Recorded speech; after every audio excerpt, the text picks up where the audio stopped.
Ursacks. These are my favored method of food storage when I'm out backpacking in areas that have bear potential. Now, Ursack does make the major, the minor, and the almighty. If you are researching Ursacks and you jump to the world of YouTube, you're going to find a lot of videos about these. So I'm not going to jump through knots. I'm not going to jump through specs. I'm not going to do any of that because that has been covered in other videos. But there is what I believe to be the most important aspect of using an Ursack that not many people are touching on. And I think that's a shame. And I think that we've been seeing some cases of breaches because of that. Ursacks getting found, getting bit, getting compromised, and potentially some areas where Ursacks were okay, now not being okay. So to touch on it, I'm gonna first talk about the minor. So the minor weighs about 5 ounces. I don't know the exact weight, and I think this costs about $100. And when I go online and when I read about this, I've read about it in a few different forums, and when you read the fine print, this is not rodent proof. Rodents can bite through this. So some bit that I have read is that if you're in a shelter or a group camp where there's multiple food options, that rodents might bypass this to choose easier to get to food. Okay, so maybe if you're camping somewhere where you're with a lot of people, like in a group camp, perhaps this is a good option. But if you are out camping and a rodent can smell your food and it has access to this bag, unless it's hanging, that might be, you know, your main key. But if it's sitting on the ground, if it has access to it, a rodent ultimately can bite through this bag, and when it does, probably bite into a small hole, and it will eat as much food as it wants to eat. That's exactly the same thing it would do if you didn't have this bag. So to me, while it might make a rodent have to take a little bit more time, and while it might work if the rodent has multiple food sources to choose from. Oh, hi, how are you? You're the only people out here and you had to come across a fool doing a video. Oh, we're not the only ones, we're just the only ones on this side. Oh, sure, yeah. I saw there was a couple other cars up there, yeah. Yeah, have a good day. Yeah, thank you. Is it a dry bag or what you? It's a, well, bear bag, rodent bag. Yeah, so, yeah, doing a video. So, yeah, on how these are good and bad, yeah. Have a good one. So rodent bag, not really rodent proof. And for the price that you're paying, kind of a waste of money. So from what I'm reading, Cuban fiber, now Dyneema, is just as effective at stopping rodents from chewing through it. And the bonus would be if you're seam sealing that Dyneema or Cuban fiber in terms of a bag, if it's a waterproof bag, it's potentially very scent proof. So this junk, not worth it unless you're going to a group camp, and then your Dyneema bag is likely as good as that and much lighter weight. So waste of weight, waste of money, I can't recommend it. Now your Ursack, that's a different story. And some of the things would carry over to that, but kind of make that redundant, if anything, do make this a compelling food storage option. So with food storage options, you've got your bear canister, you have your Ursack, and you have your bear bag. Now your bear canister is going to be heavy. It's going to take up a lot of pack size. And for many people, especially if you're not in grizzly territory, and if you're not somewhere where there's a lot of bears, might not be your best option. Ultimately, it's going to be your best option in terms of being bear proof. But for many of us, we either don't have the pack size or don't want to carry that bear canister. For many people, a bear bag might be a good second option, but with the bear bag, there are a lot of factors involved. Many bears have gotten bear bags, and the big factor is going to be the time and the effort and skill required to be able to throw a rock up around a branch, have an appropriate branch, and then to be able to tie it off or to PCT hang it or to counterweight hang it, and then making sure that that branch is big enough, that it's isolated enough, that it is strong enough, and that a bear is unable to get it, okay? And there's a potential that a bear could get it. So if you're good at hanging a bear bag and if you're not bothered by the process, maybe that's a better option than Ursack, okay? But for me, that is it. There's a potential that you don't have a tree that's perfect for it. There's a potential that I've gone to campsites and found that ideal branch by the campsite, the one ideal branch, and you can look up and find a bunch of cordage wrapped on the branch, stuck on the branch. So I've seen people in camp have their rock that they throw wrap around the branch and get caught, So to me, a bear bag requires skill, and not everybody has that skill. Also, if you're getting into camp late, if you're hiking high miles and stuff like that, you just may not want to bother with that. So in comes the Ursack. So you're 7, 8, 9 ounces with an Ursack, unless you get the massive one or unless you get the almighty, which, as I'm saying with that rodent bag, I think it's not worth it. It's not rodent proof. So with an Ursack, I think this is a very good option. Now, is this bear proof? No. There have been many cases, as of late, up on the Superior Hiking Trail, of people getting their Ursacks attacked by bears over the last couple of years and having that bear puncture this material and then puncturing the bags that are underneath. I think overall that's avoidable.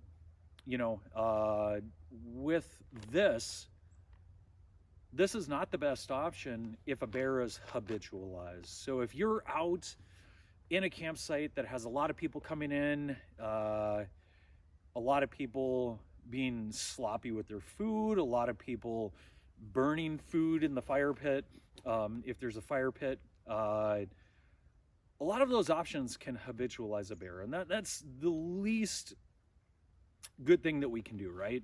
It can lead to people getting hurt, to bears having to be killed, bad options, right?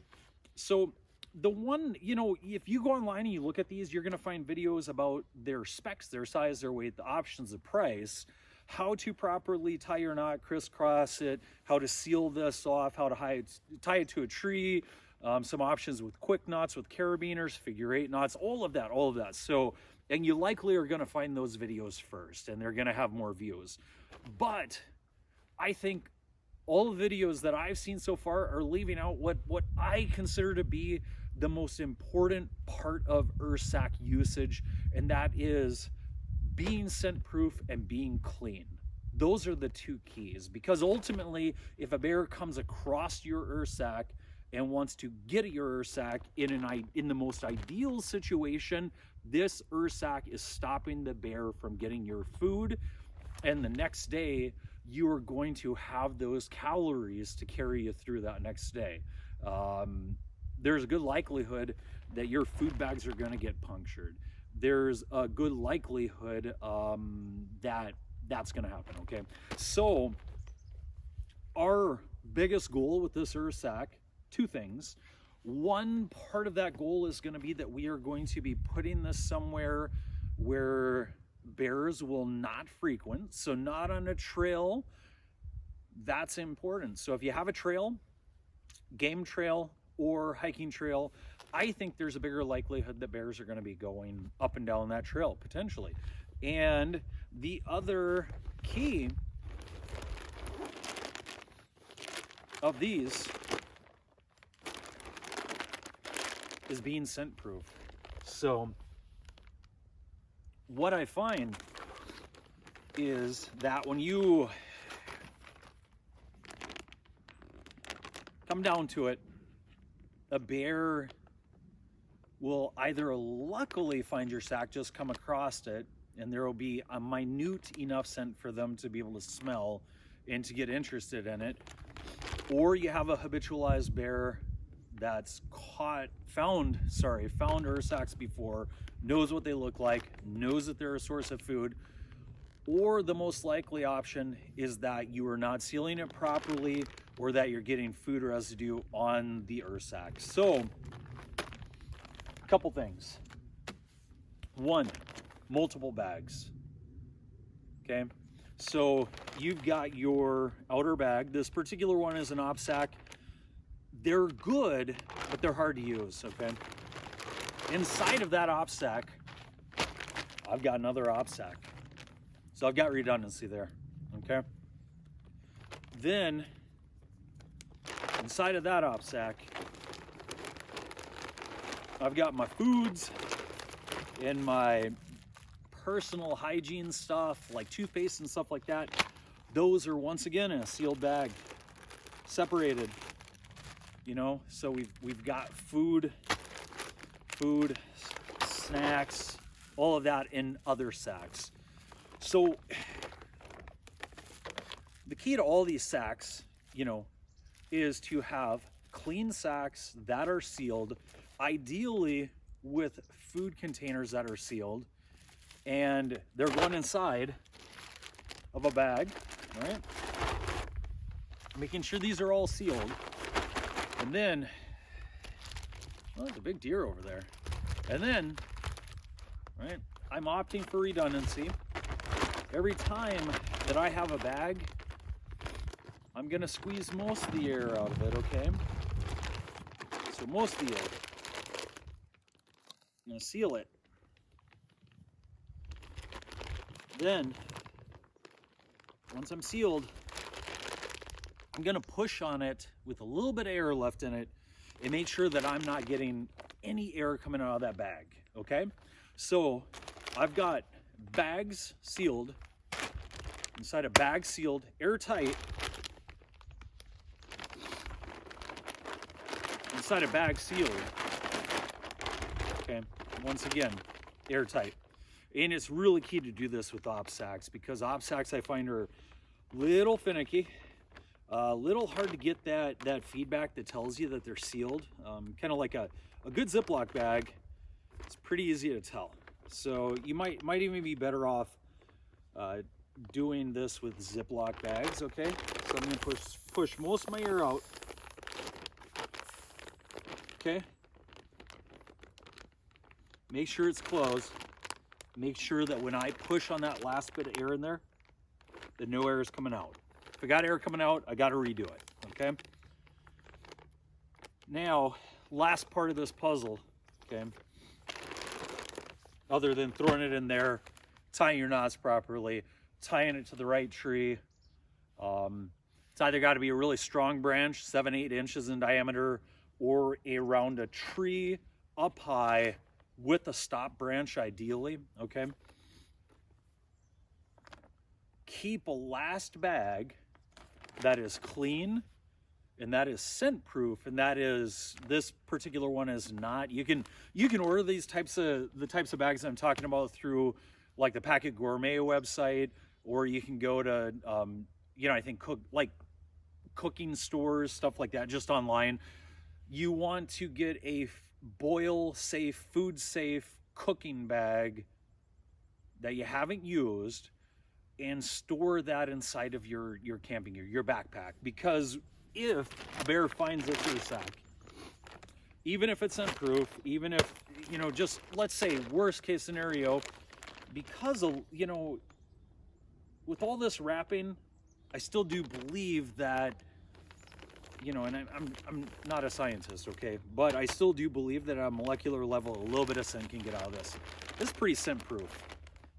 You know, this isn't going to be wafting scents far and wide. Garbage goes in here too. Double bag, inside the bag, right? Garbage goes in there too, but garbage is going to be a little stinkier. But all that is going to be triple bagged, okay? And there's still a chance that, you know, a little bit of scent can leak out of this, you know, but it's going to be so minor that a bear would have to really just come across the bag to even know it's there. And then when it does come across the bag, if it's been habitualized or if it just somehow smells it, then if it bites that, it's probably going to puncture it. If it punctures it, it's probably going to breach those bags. If it breaches those bags, your food's still going to be food, okay? And you're gonna need to be able to cook that food if you're doing freezer bag food, stuff like that. So having a bag with you to be able to put those foods into and to be able to cook those foods is really key, because I've seen people that have had that issue and then haven't been able to cook their food. And then, you know, worst case scenario, you do all those bags if you're going out for multiple days. If you do have a breach, well then, you know, perhaps you're going to use this now as your outer bag if it's a big bag. Perhaps you're going to tuck this on the top to where, you know, on that second day, because your bag's compromised, has scent on it, if you're going to continue your trip, then this is way up high. And if a bear comes the second day, you know, and bites your bag, it's not going to puncture this. But in the end, you need a way to cook your food. So that's my other bit of advice. And then my last thing is, you got to be clean. You got to keep food off your hands, keep scent off your hands. If you're sitting around camp, if you're eating jerky, if you're getting food on your fingers, and then at the end of the night, if you're not, you know, cleaning your hands off, and then if you're putting your food away and handling this bag and stuff, you're getting scent on this bag. So your likelihood for a bear or a mouse or a critter to find this bag and then to get interested in it and ultimately attack it is going to be massively elevated if you're getting food gunk on your hands and then touching the bag. So that's another big part of the riddle. This needs to be clean. And as I have looked at bags that have been attacked, almost always across the board, they look funky. They look like they've got food residue on them. You know, not just where the bear bit, but over the bag. So clean bag is a necessity. Multiple layers of sealed, solid scent protection is a key. And carrying an extra bag if you do have boilable meals that potentially get punctured, having that extra bag to be able to cook that stuff in if those bags are compromised, also key.